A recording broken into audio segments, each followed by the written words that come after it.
Curry చేయడానికి ఒక onion 5 పచ్చిమిర్చి తీసుకున్నాను కట్ చేసి, కరివేపాకు, ఒక కొబ్బరి వేయించి కట్ చేసుకున్నాను, 4 ఆనియన్స్ ఫ్రై చేసుకొని పక్కన పెట్టేసుకున్నాను.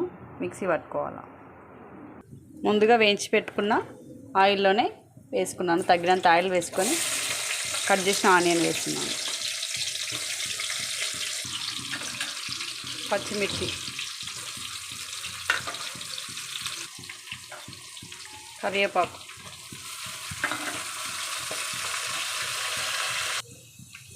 ఆనియన్స్ ఫ్రై అయినాయి.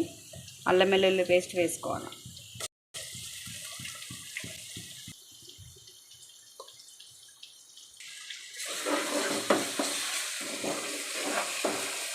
కలుపుకోవాలి.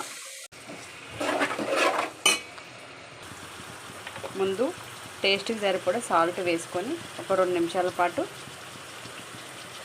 పెట్టేసుకోవాలి.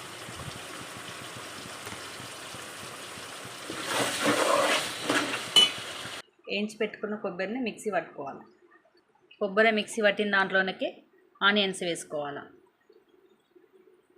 2 నిమిషాల తర్వాత ఇలా వాటరు ఆయిల్ అనేది పైకి వస్తుంది. దీంట్లో కారం వేసుకోవాలి. ఇప్పుడు టేస్ట్కి సరిపడా కారం వేసుకొని 1 నిమిషం పాటు పెట్టేసుకోవాలి.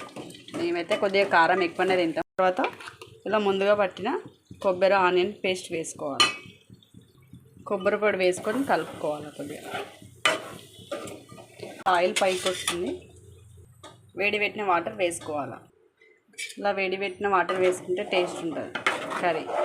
మన గ్రేవీకి సరిపడా వాటర్ వేసుకోవచ్చు. ఇలా వాటర్ వేసుకోవాలి. ఒక 5 నిమిషాల తర్వాత చిక్కబడుతుంది కర్రీ.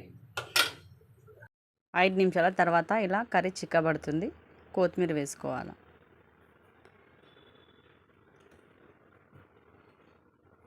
జీలకర్ర పౌడర్, మెంతుల పౌడర్ వేసుకోవాలి. స్టవ్ ఆఫ్ చేసేసుకోవాలి. అంతే, సింపుల్ కర్రీ. అన్నంతో, చపాతీతో, దేనితో అయినా సూపర్ ఉంటుంది.